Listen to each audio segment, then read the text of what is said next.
a hacer un cambio hoy en la parte de la clase en busca de que se entiendan mejor las cosas. ¿Qué vamos a hacer? Vamos a hacer primero el taller y después hacemos la parte de explicar todo y de mostrarle algunos detalles o cosas importantes, aunque ya algunas las comenzamos a ver. Recuerden que hace 15 días que nos vimos, algunos términos en cuanto a epidemiología ya los tocamos, entonces vamos a hacer esa parte. Por favor, armen sus grupos de 4 estudiantes. Vamos a tener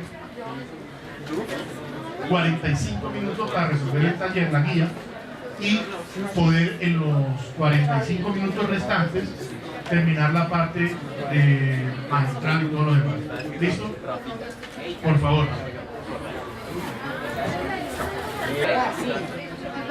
Jóvenes, por favor, para aclarar para todos, hay una tercera pregunta que habla de las funciones epidemiológicas, ¿sí? Ya veo que es una duda general porque todos han venido a hacer la consulta.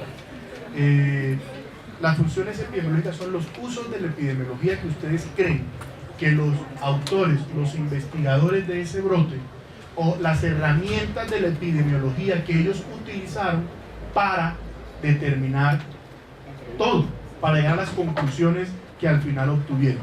Usos, funciones de la epidemiología, ¿sí? Determinar la magnitud de una enfermedad en una población, eso es un uso de la epidemiología, ¿sí? Entonces ahorita las vamos a ver, pero es para que ustedes vayan como identificando esos objetivos de la epidemiología que pueden estar incluidos en ese documento. ¿Listo? Gracias.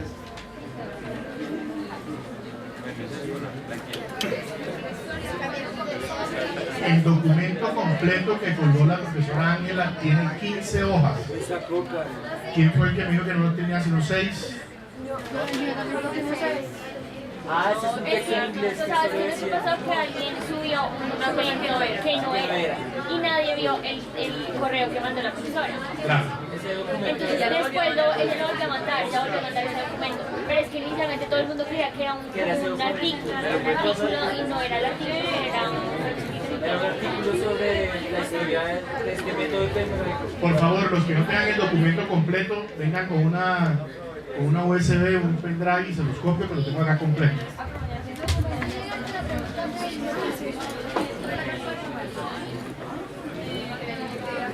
Soy un medio divertido. ¿Jóvenes, listos? Y cuando llegó a esa fiesta, Lo vamos a volver a estar en el programa. agáchate. No, pero me refiero ya en otra. No creo. Entonces, No, pero te sirve. Créeme que es interesante. Cuando lo vayas, es interesante tenerlo. Jóvenes, para lo que pienses ser epidemiólogo, si te gusta.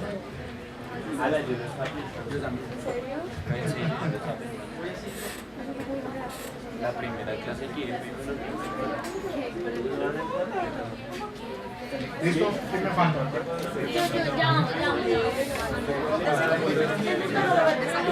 Bueno, jóvenes, por favor. Presten atención. ¿Quién no me ha entregado esto?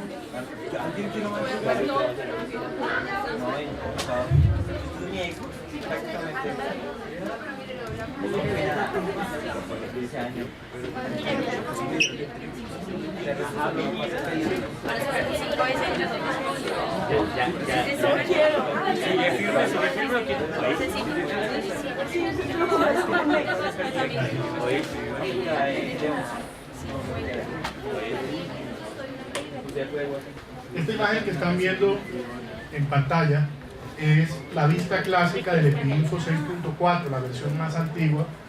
Hay unas versiones más nuevas que tienen algunas aplicaciones interesantes, adicionales y que se han ido haciendo. Epidinfo es un programa gratuito, es un programa de los CDC, lo pueden descargar sin ningún problema. Hace gráficos, hace mapas, hace análisis descriptivos, univariados, multivariados, obtiene datos epidemiológicos muy buenos y muy sencillos y muy fáciles. Vamos a entrar aquí en esta ventana que dice crear listas.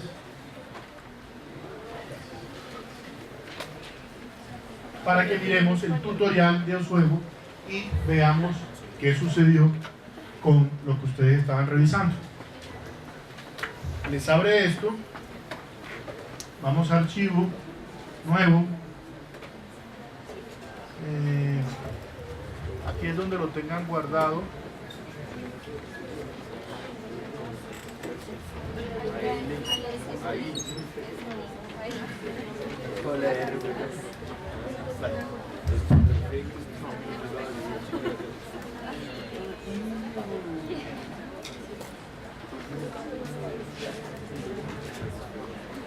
Como dijo Javier, las leyes de la biología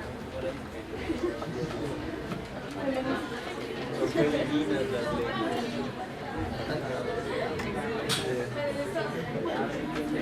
Fueran complicadas, Catalina.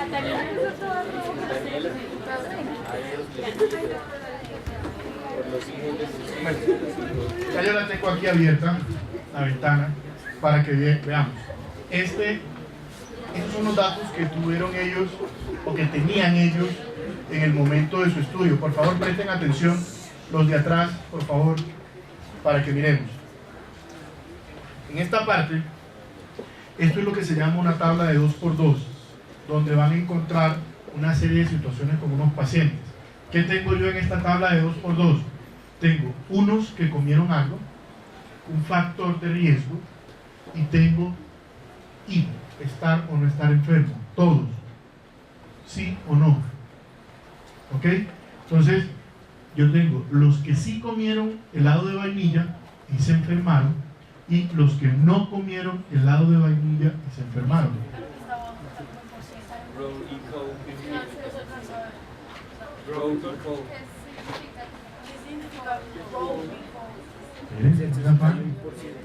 Son porcentajes de filas y porcentajes de columnas. Pues 43 es el 73. Entonces, miren la tabla. Miremos acá, por favor. 43. Perdón. Hubo un total de ¿cuántos? De 75. Aquí están. En el total abajo, a su derecha. 75.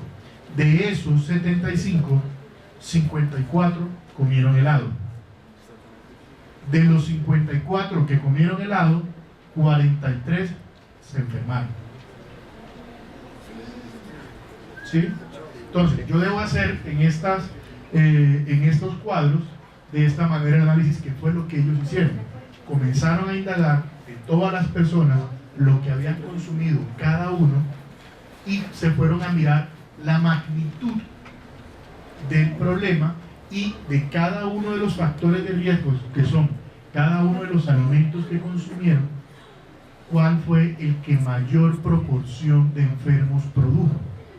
Si yo miro estos colores que están aquí a un lado, me doy cuenta que el cuadro rojo es el que mayor dimensión tiene, que mayor tamaño tiene.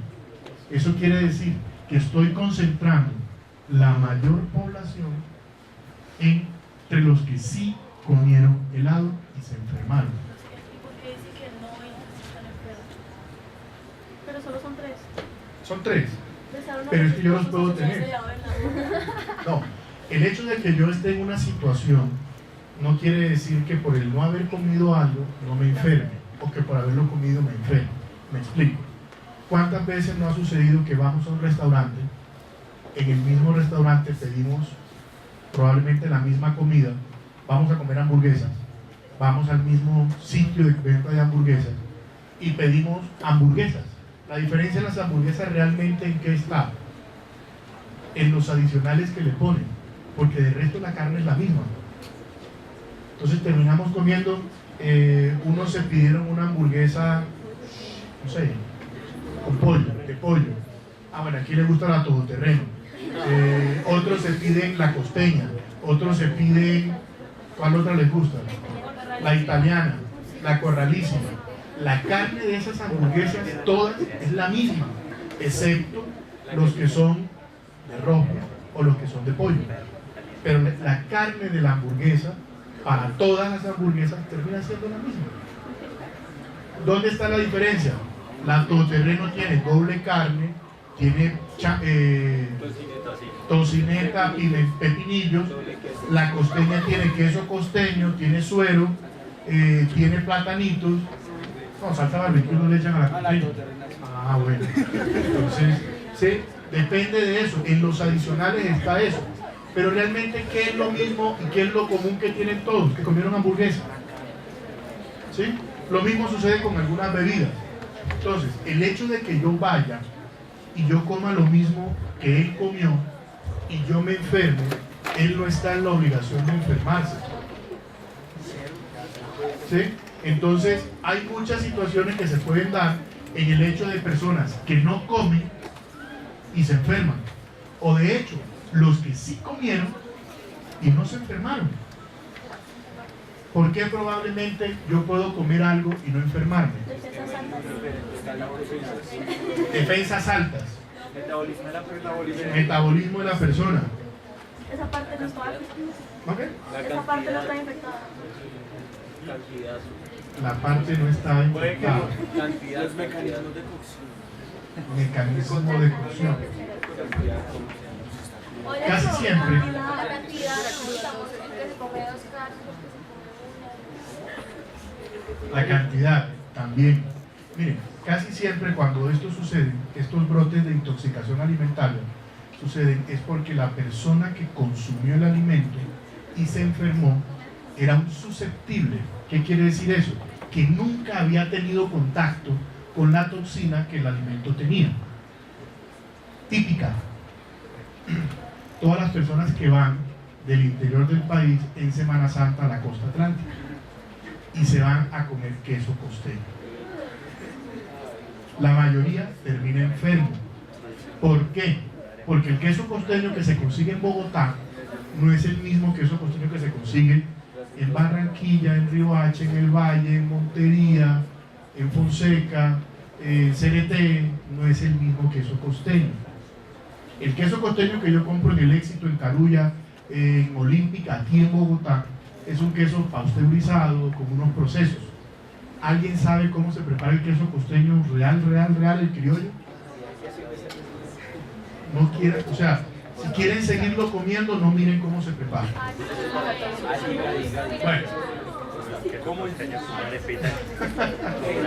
El queso costeño no es asqueroso, es lo más rico que hay en el país.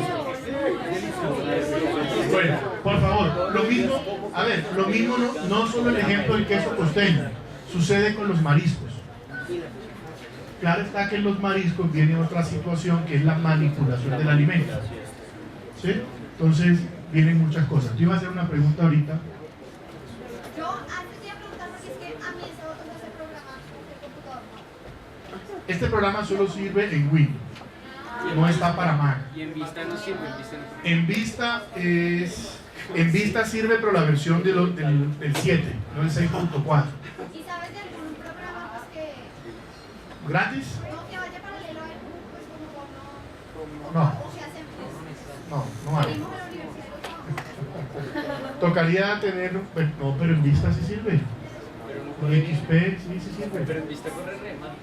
Pero es que el Vista no sirve, es el sistema operativo. Lo mismo que el Windows me vuelve un 8, tampoco sirve. Entonces, toca el XP común y corriente, que es el antiguo. O esperar que salga el 9, que sale este año. Bueno, entonces, miren toda la situación, y yo aquí puedo, en este programa, jugar, seleccionar qué es lo que quiero hacer. No es el objetivo de la clase, pero lo que quiero ver es que vean la magnitud del problema. ¿Sí? Sí, yo esto lo puedo hacer incluso si yo me voy acá a frecuencias, hago una nueva frecuencia de todos, y yo aquí voy seleccionando alimento por alimento y puedo ver la diferencia entre uno. Vamos a ver lo que tomaron chocolate.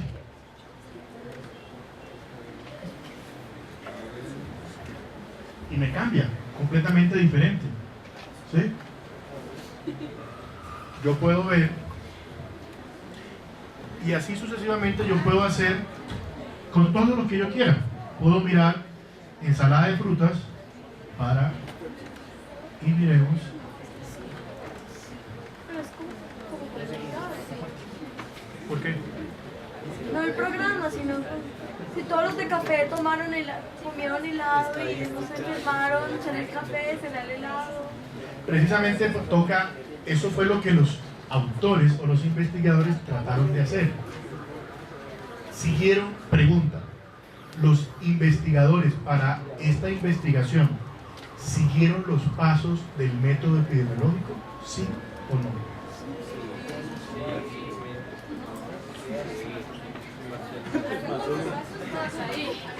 Pues es que decía que no para todos los casos se usa igual. Sí, exacto. ¿Cierto?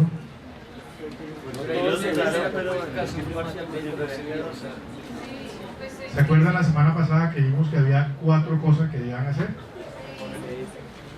¿Las hicieron los investigadores? Hace 15 días, perdón. Pues ellos observaron algo que estaba ocurriendo. ¿Qué más?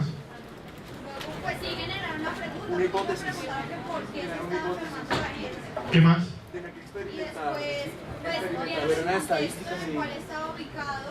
Es decir, por qué la gente creía que había enfermado. Entonces vinieron Hicieron una familia hipótesis. todo. ¿Y qué más? Y después demostraron ¿Siguieron el paso epidemiológico, sí o no? Sí.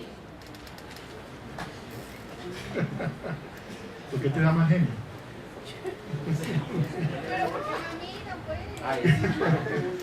¿Siguieron el paso, el método epidemiológico? Sí lo siguieron. Y gracias a eso llegaron a las conclusiones y obtuvieron estos resultados uno a uno.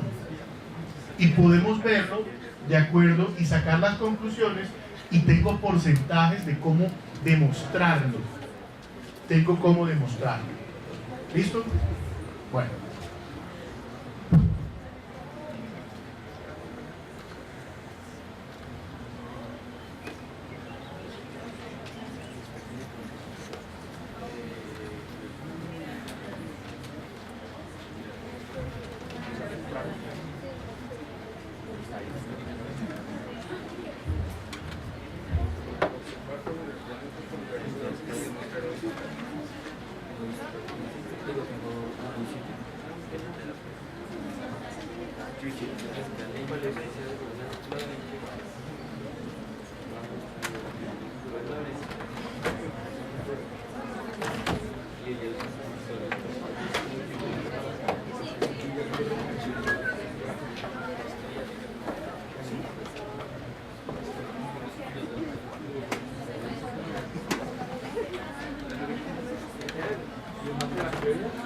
Sí, pues yo no lo sabía, los días. ¿Tú me haces un favor? Me disculpa que tú le puedes llevar esto a la persona que en el 211. Muchas gracias. Bueno. Esperemos a su compañero para seguir. Ya miramos. Básicamente,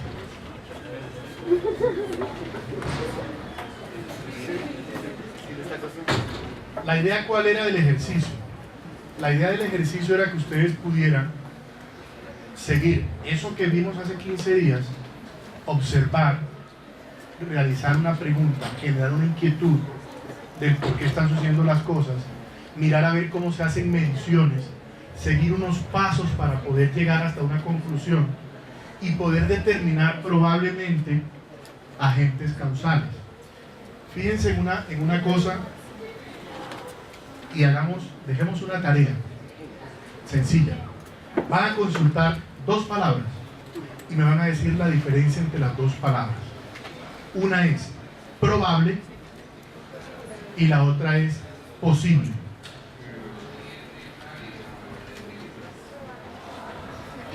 Y me van a decir cuál es la correcta que nosotros debemos utilizar. ¿Listo? Solamente buscar definición de probable y definición de posible. Y miramos a ver. Entonces, ¿qué hicieron los investigadores? Miraron a ver cuántas personas se habían enfermado, cuántos estuvieron expuestos, cuántos consumieron individualmente cada alimento, hicieron unas proporciones de cuántos habían comido más qué cosa y pudieron llegar a la conclusión. ¿Qué enfermó a todas esas personas de acuerdo al tutorial de Osuego? El helado de vainilla fue el más comprometido. ¿Cuál fue la siguiente? ¿O qué otro factor había asociado? ¿Qué otro factor había asociado en el consumo de los alimentos en la reunión que ellos investigaron?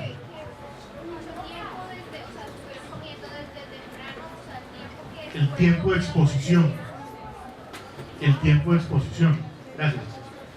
Cuenten, hay una tarea para dentro de 15 días, es buscar dos palabras, definición de probable y definición de posible. ¿Qué diferencia hay entre esas y cuál deberíamos aplicar? Entonces, el tiempo de exposición también es importante.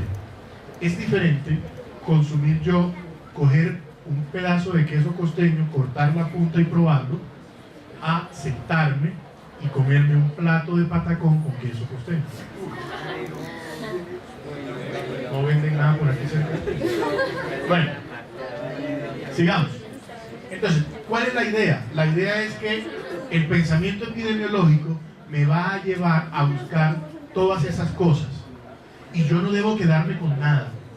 Yo debo probar absolutamente todo para ver qué es lo que más está involucrándose. En epidemiología, yo tengo que mirar por qué este paciente contrajo esta enfermedad en este momento. Un quién, un qué y un cuándo. Eso es importante. No se queden, es que llegó el señor, dolor precordial. ¿Por qué se enfermó? ¿Por qué le dio dolor precordial? ¿Qué estaba haciendo? ¿Tendrá algún factor de riesgo? ¿Por qué en este preciso momento? ¿Sí? Entonces, yo siempre debo mirar un quién, un qué, un cuándo, y adicionalmente debo mirar si eso se pudo o no haber evitado. Eso es importante. Si yo tengo cómo prevenir las cosas o evitarlas que sucedan. ¿Se acuerdan que yo la semana pasada le hice esta pregunta? Hace 15 días, perdón, le hice esta pregunta. ¿Por qué algunos individuos sufren de cáncer gástrico y otros no?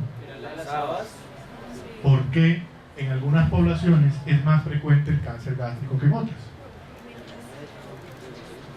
Para los que no nos reunimos hace 15 días, hay un país en el mundo que tiene más incidencia de cáncer gástrico, Japón, y hay un departamento en Colombia que es donde más cáncer gástrico hay, Boyacá, y está asociado probablemente al consumo de habas en Boyacá. Entonces, eso es lo que está. A mí me interesan las dos cosas. Desde el punto de vista del quién, me interesa saber el individuo y me interesa saber la población. Si se dan cuenta, Osuego, ¿qué hizo? ¿Qué fue lo primero que hizo Osuego? Cogió a la población completa, miró a ver cuál era la situación que estaba pasando en común para todos, y después fue cogiendo uno a uno y fue llegando a obtener las conclusiones. Esto también se lo había comentado, pero era para ampliarles que los pacientes individuales los mira la medicina clínica, las poblaciones como tal la mira la epidemiología, y hay otros diferentes abordajes, pero pues eso es simplemente un comentario.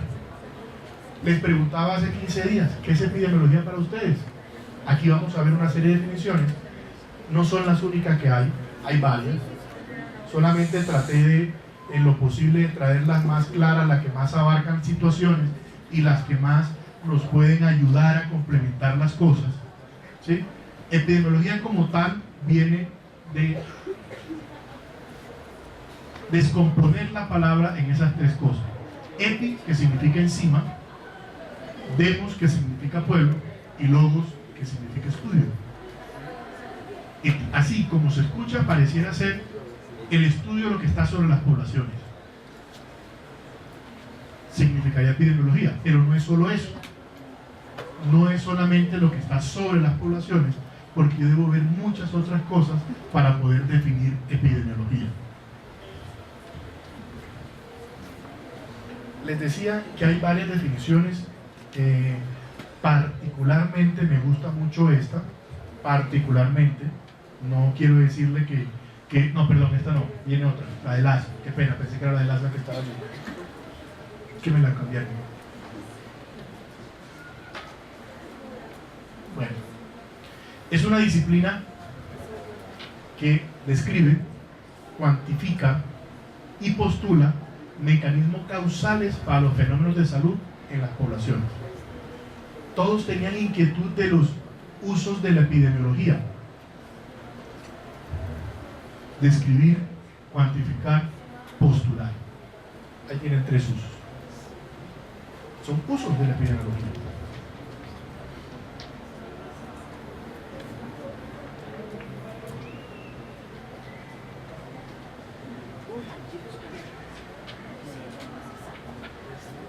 Algunos dicen que la epidemiología es una rama de la salud pública, eso está un poquito ya reevaluado, pero bueno, que tiene como el fin describir y explicar la dinámica de salud en las poblaciones. Ahí hay más usos de la epidemiología. Ya habíamos hablado de describir y explicar, pero ¿qué? La dinámica de salud de las poblaciones. Identificar los elementos que la componen y comprender, las fuerzas que la gobiernan a fin de intervenir en el curso de su desarrollo natural. Un quién, un qué y un cuándo, y si lo puedo intervenir. Si se fijan, todas las definiciones van hacia lo mismo.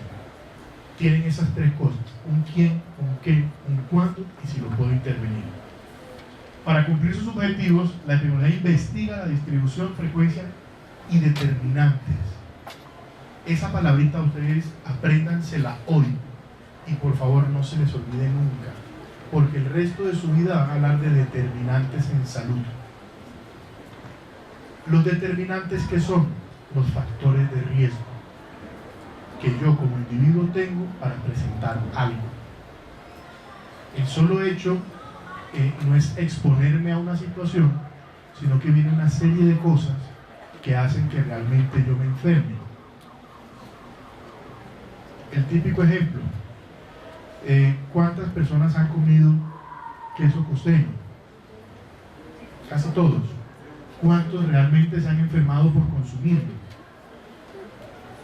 Quiero decir con esto que si yo tengo hoy una situación fisiológica que me hace más susceptible a enfermarme y consumo un alimento, sea queso costeño o no sea queso costeño, pues tengo una probabilidad mayor de enfermarme que si no la tengo. Bueno, y esta es la que a mí me gusta, la definición que más me gusta de epidemiología, pero si se dan cuenta va a lo mismo.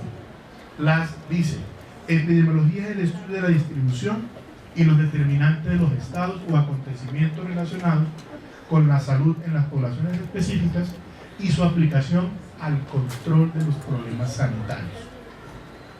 ¿Qué dice LAS aquí? Voy a mirar cómo se distribuye en una población esos factores de riesgo en esa misma población, qué está afectando a esa misma población o individuo, ¿sí?, en su salud específicamente, y cómo voy yo a buscar esos factores de riesgo o esos determinantes en salud para intervenirlos. Lo mismo, un quién, un qué y un cuándo, y si lo puedo evitar. Todas las definiciones de epidemiología llegan a eso mismo: a un quién, a un qué, a un cuándo, y si lo puedo evitar. De pronto parezco repetitivo en eso y de pronto me hago cansón, pero la idea es que sepan que eso es lo que se busca, estudiar esas 3 cosas. Digamos, como un ejemplo de poder evitar sería como, digamos, una vacuna o algo así. Correcto. Ya tú sabes, por ejemplo, y lo que menos me gusta en esta vida es el reggaetón, así que tú sabes ya que existen varios tipos de virus que producen gripe. Otra situación que veían ustedes en el estudio, las famosas curvas epidémicas.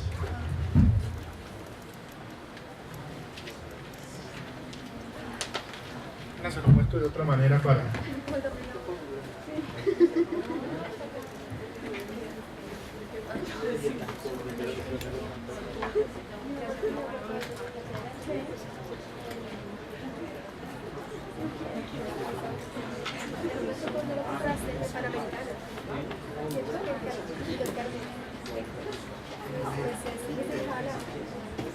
En el puente del Meder y los ¿En serio? Ay, pero yo lo compro.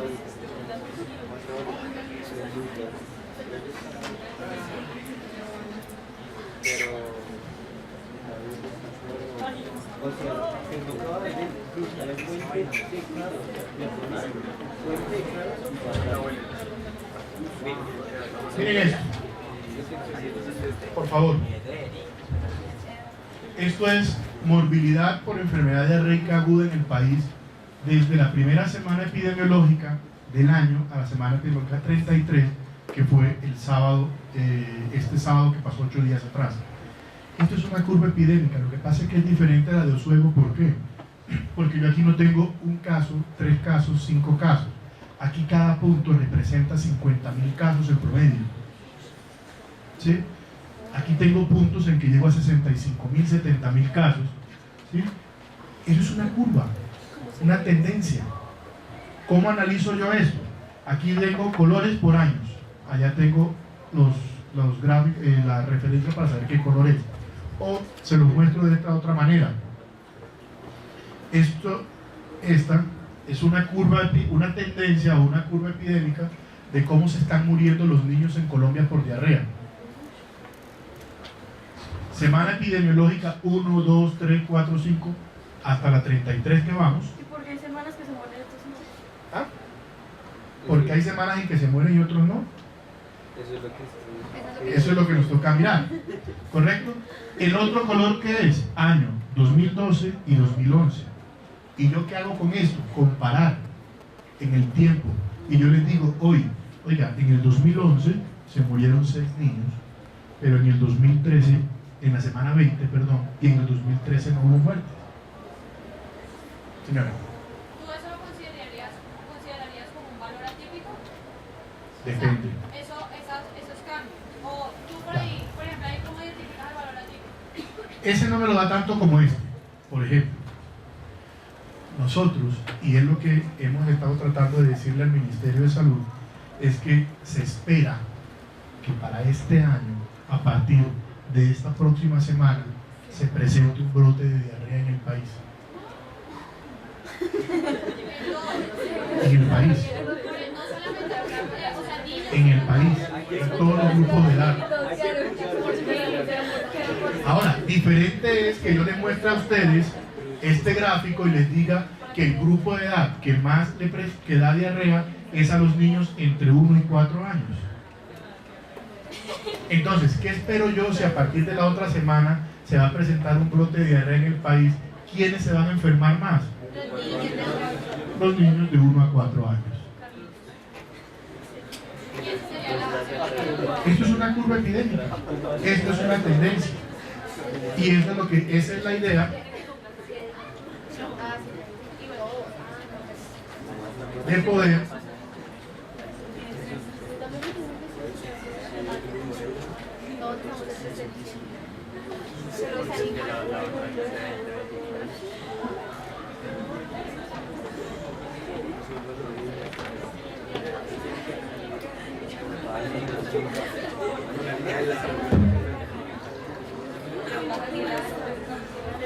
poder yo hacer esas famosas curvas epidémicas.